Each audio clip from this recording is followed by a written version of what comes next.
What's going on, guys? Aaron here, checking in on day 32 post pump leg day. I'm tired. That was grueling. Leg annihilation day. I've come to love leg day. I tried something a little different today, mainly just with the quad extension. So I'm finding my days have become super long on leg day in the gym, and I think the main reason for that is the unilateral movements, right? Whereas with certain other movements, you can move both at the same time. I don't like doing that. I can do it with the quad extension, but I find the mind muscle connection's not there. So I prefer doing one leg at a time. Now, what I have been doing, and it's been working, I changed it up a bit today, so I'm not sure which direction I'm going to go. I'm going to do a little more research on it. It's like pretty sunny, and it snowed. There's like an inch of snow on the ground here already. It's fantastic. I love it. Anyway, so normally I do alternating legs. So I'll do one, down, up, down, and I switch like that. I pedal my legs. I wanted to have more time under tension, so I switched it up a bit, and I especially did this right off the hop because I use 35 pounds per leg right off the bat.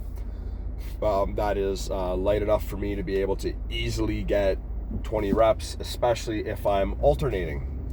Today, I did 10 uni on each side. So I did 10 with the left, stopped, 10 with the right, and then I went back and did 10 with the left and 10 with the right. So I still did the 20, but I did it again unilaterally. And the fucking burn I got was intense. And I loved it. It was awesome. I tried that then I upped it because I go up to 60 pounds per leg. So then I tried that again, and I got 6 reps, which that, 6 to 8 rep range isn't bad, especially when you're trying to just, build that combination between strength and hypertrophy. And right now, I'm more just looking for the hypertrophy, so I wasn't overly concerned about the strength. But when I have that 60 on and I go alternating legs, I can get 12 out of it. But I burned myself out pretty quick, and I'm very critical of my technique because I know bad technique equals fatigue very quickly. So that's one of those things that I pay attention to. I want to make sure, like I pull my shorts up so I can see my legs working, and that's why either way I only like going unilaterally, because I can see the muscle. I can focus on where I'm trying to really accentuate it. And when you start seeing new veins and stuff, it's like, hey, all right, awesome. That's when you know shit's working. That's when you know that you're going down in body fat, which is a big thing for me. That's what I've been trying to do as of late, is drop body fat, which again to me is fantastic. That's the whole idea. I have I got a week and a half left of doing this cut, and then I'm going into a maintenance mode for probably about 2 months,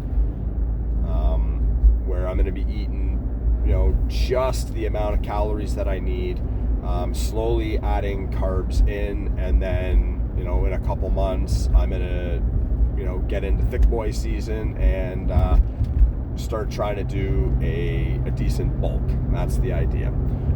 I think I'm afraid that I'm going to lose all the definition that I've gained over the last 12 weeks, which is semi-true. So, you can't have both, right? You can't have the size and the definition. You can, but it's a lot more difficult to maintain. So anyway, with the quad extensions, normally I do 4 sets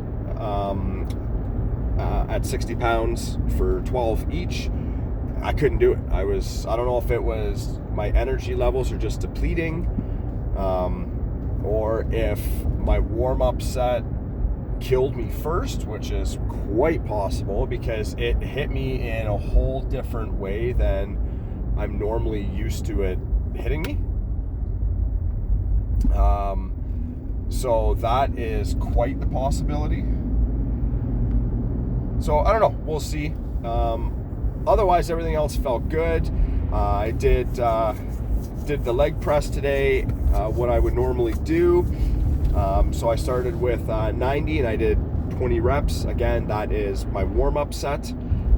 Then I jumped to 180 for 10, then 270 for 10, and then I jumped right to 400. So I skipped the 360 this time. I went straight to 400 because I knew that I was about to do a drop set, so I didn't want to completely fatigue myself. So yeah, I jumped 400. I got 10. It was more difficult. I didn't have the full range that I wanted to have. I had pretty good range. Just didn't go as deep as I wanted it to go. Family channel.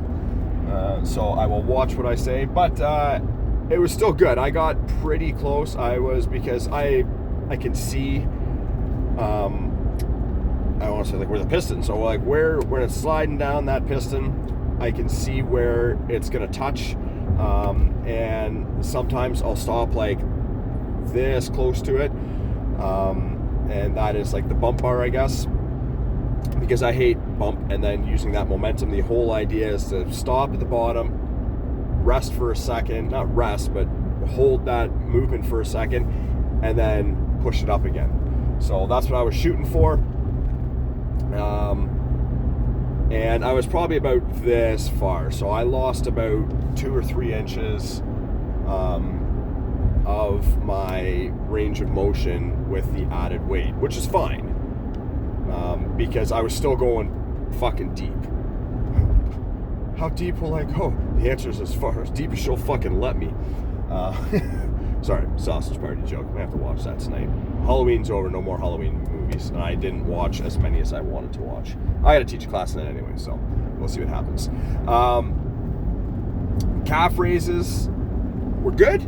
I'm at 90 pounds for that, which I know I'm just doing seated calf raises. I did 4 sets of 10 today, nothing crazy. Again, I think that nearing the end of this cut, I'm starting to fatigue a lot quicker now, which is not a big surprise. When you're eating you're getting your carbs from just fucking broccoli, and I'm eating, I added kind of some cashews in this week, just for a little bit more movement in my system, if that makes sense. So when I weighed in this morning, I was 198.4. So I dropped 2 pounds yesterday. I'm also drinking 4 to 6 liters of water a day. That's a lot of fucking water. Well, fluid, because 1 liter is essentially caffeine drinks spread over about 6 hours. The amount of driving I do keeps me engaged. Still managed to go for a walk last night, which was good. It was Halloween, so I didn't think I'd be able to. Even today, I made sure I got my watch on, and I'm at over 2,000 steps just from the gym, which is good, which means that my average day, if I do a half-hour walk with my 10-minute walk at night, is 10 to 12,000 steps of low intensity, and that's exactly what I am looking to achieve. I'm not going high intensity. I watched a video yesterday from Dr. Mike. Shout out Dr. Mike. I'm going to reach out to you one day and I want to get coached up by you. It'd be great.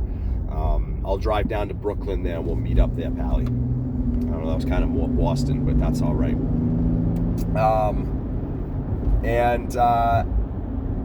The number one thing you could do is literally just walking around through the day. If you can just get 10,000 steps just by doing your everyday routines, be it being on the phone, going for a walk while you're talking on the phone. I'm a pacer, so I do that. If I'm talking on the phone, I'm not sitting down, I'm up and I'm moving. So anytime I do that, for me, anytime I'm in between sets at the gym, I get up and walk. I did 2,000 steps just by walking in between sets. That's just me. I'm the pacer. So if you can do that all throughout the day, that is supposed to be the best cardio fat loss that you could possibly do, because it is low impact, super easy on your joints, and you're just doing your everyday thing. Now, the next best is going for a steady state walk, trying to keep your heart rate at about that 120 beats per minute. So, you know, kind of right at the start of that green zone, is depending on your age, of course, is where you want to be. And with an incline, preferably, because you're going to work a little bit harder, but it's still super low impact. Now, I did that on Monday with a fucking weighted vest, and it was the opposite effect. I'm still sore from it. So I will probably use that once a week, just for the added challenge. Otherwise, I'll probably just do a half hour on the treadmill. Now, once again, we only have the one treadmill in the building for the next week or so, and then we got 2 new ones coming, and then I'll be able to get on it. But the third best thing you can do for cardio is the elliptical. Again, super, super low impact. If you do 20 to 30 minutes, you're going to burn roughly 300 calories. And again, that's if you can keep your heart rate around that 120. Now, if you push a little harder and faster, yeah, like it's you're going to burn a little more calories, and you're going to go a lot harder. Your heartbeat's going to go. Do you need that? Not necessarily, right? That is the trick. You got to think, what does my body need? I don't want to overkill it. I sure don't want to overkill it. I want that low impact. The more running and high impact that you do on your legs is going to negate any workouts that you do. So I'm going to touch on this in another video later. But the whole idea with that is, if you're looking to build size and strength in your legs, you want to do weight training and hypertrophy. If you're an endurance runner and that's your goal, you know, you're doing a 5K every weekend, say goodbye to the size in those legs, because the muscles are going to adapt. They're going to go fast twitch as opposed to slow twitch, and the muscles are just going to develop differently. That's just how it is. So there is a fine balance, but if you want that size, you got to do low impact cardio. It's that simple. If you're looking to, you know, be lean, you're doing 10, 15K, you're doing ultra marathons and shit, you're just not gonna have big legs. That's the reality of it. You're gonna be toned to shit, but you're not gonna have that muscle mass. So if you're a bodybuilder, doing 5Ks isn't for you. If you look at all the professional bodybuilders and see what they do for cardio, they do next to fuck all. They do cardio, they do walking, and they do some treadmill, maybe a little bit of elliptical, but they're not running 5Ks. They're not doing that shit. I do a 5K every so often, but that's about it. All right, guys, I have talked your fucking ears off for about 14 minutes now. Again, nobody's fucking watching this anyway. This is more for my own benefit, for my own journey. Again, great workout today. I got a wicked stretch in as well. Super important, especially on leg day. When you're done doing legs, fucking stretch. Take 10 minutes and stretch. Like, you're gonna pay for it if you don't. For me, I'm in a car for over 3 hours today. Again, so I made sure that I stretch, especially for leg day. Now I'm teaching a class tonight, so I'll be able to stretch again tonight. All right, guys, you know the drills. Own your lives, be stoppable, unstoppable, get after it, whatever the fuck I said. Cheers.